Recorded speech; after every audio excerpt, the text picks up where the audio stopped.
सवाल राजीव शाह कर रहे हैं, ये मुझे लगता है कि ये एक भ्रम की स्थिति बनी हुई है। और मुझे लगता है कि इस सवाल से जो इस देश के सनातनी और राष्ट्रभक्त हैं, ये मोदी और शाह योगी के बीच जो प्रतियोगिता कराने के भ्रम में सब कुछ अपना खराब कर रहे हैं। ये राजीव जी कह रहे हैं, और अक्सर क्योंकि इनका बड़ा गंभीर सवाल रहता है कि मोदी को कट्टर हिंदू होना होगा तभी हिंदू साथ देगा, वरना योगी हेमंता लाइव मतलब ये दरअसल ये कहना चाह रहे हैं कि उनके जगह योगी और हेमंता ले लेंगे। मुझे सर ये लगता है कि आज अपने व्यूवर्स के सामने हम एक क्लियर करें थोड़ा, और आपके गंभीर पक्ष को और लेंगे।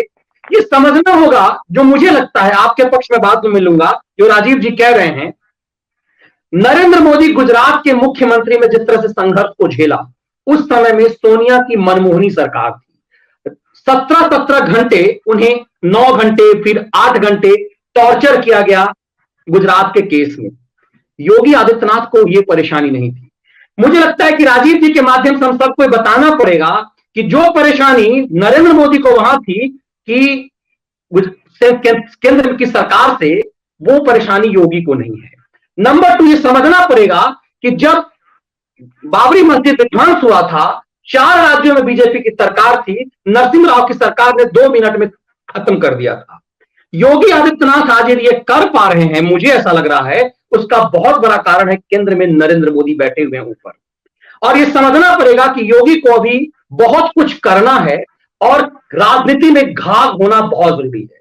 जिस स्तर के फाइटर योगी आदित्यनाथ और हेमंता हैं, नरेंद्र मोदी एक घाघ नेता है, और राजनीति में राक्षसों के वध करने के लिए यह होना जरूरी है। मुझे लगता है कि ये आजकल एक ट्रेंड चल रहा है, कट्टर हिंदूवादी, कट्टर राष्ट्रवादी, कि मोदी को हटाओ, योगी को लाओ, हेमंता का लाओ।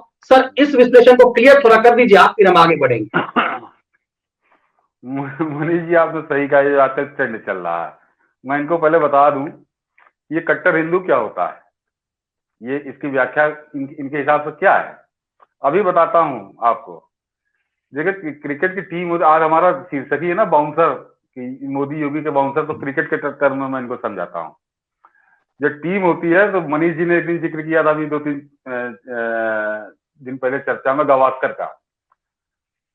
पता करिएगा, अगर आप उस पीढ़ी के, तो आपको याद होगा कि हिंदुस्तान की क्रिकेट टीम की रीढ़ की हड्डी गावस्कर हुआ करते थे। बिल्कुल सर, याद है।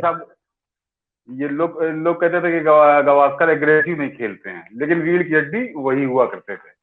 वैसे ही अभी इस दौर को तो आप लोगों ने देखा होगा कि सचिन तेंदुलकर और सहवाग आते, लोग उम्मीद लगाते थे छक्के मारेंगे, चौके मारेंगे, और सचिन तेंदुलकर या राहुल द्रविड़, सचिन तेंदुलकर राहुल द्रविड़ दोनों बिल्कुल विपरीत, लेकिन टीम दोनों के उससे सशक्त थी।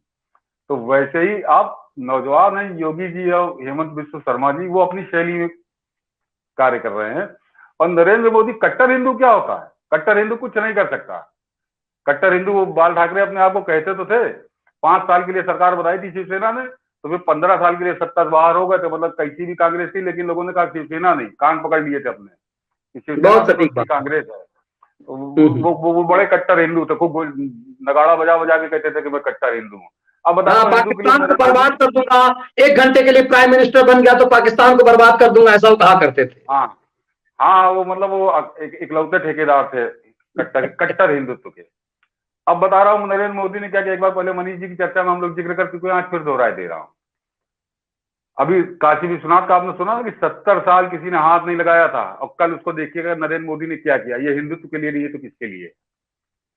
बाबा केदारनाथ धाम, जहां आज से 4 साल पहले तक, या आज भी अभी स्थिति है वो, कि जाना दुर्लभ होता था। ये लगता था बस कहीं पलट तो नहीं जाएगी, कार कहीं पलट तो नहीं जाएगी, भूस्खलन तो नहीं जाएगा।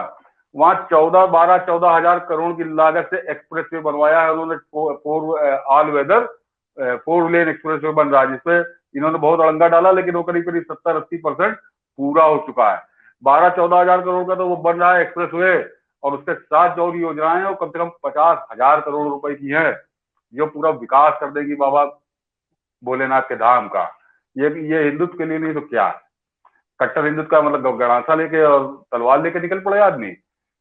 अयोध्या का जो विकास हो रहा है, क्या तो लगता है कि वो योगी जी अकेले कर लेते?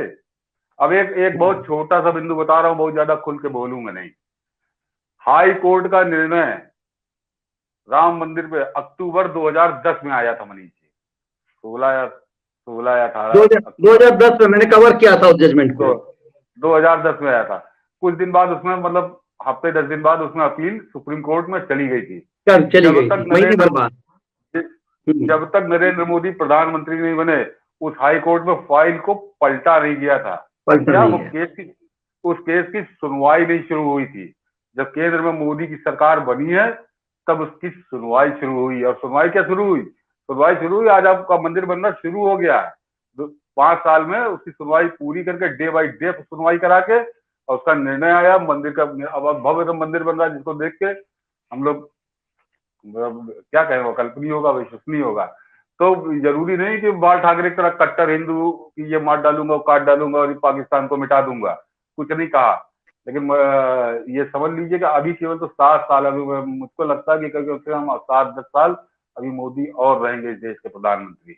मोदी जो हिंदुत्व की सेवा करके जा रहे हैं वो मेरे ख्याल से जो आज से 1000 वर्ष पूर्व जो दक्षिण भारत के कुछ शासक हुए हैं उनसे उनकी तुलना होगी हिंदुत्व के संदर्भ में, जो उन्होंने मंदिरों की, तीर्थ स्थलों की जो सेवा की है, जो उनका स्वरूप निखारा है। तो मुझको मोदी का हिंदुत्व स्वीकार है, सर्वसम्मति से स्वीकार है, 100% स्वीकार है। मुझको कट्टर हिंदू बाल ठाकरे ऐसा नहीं चाहिए। बहुत सटीक सर, आपने बहुत क्लियर किया। मुझे लगता है कि बहुत जरूरी है क्लियर, क्योंकि एक so called secular, so called हिंदुत्ववादी, कट्टर हिंदुत्ववादी और ये अपने आप को सुपर राष्ट्रवादी समझने वाले ये एक भ्रम फैला रहे हैं कि अब योगी को दे दो समय।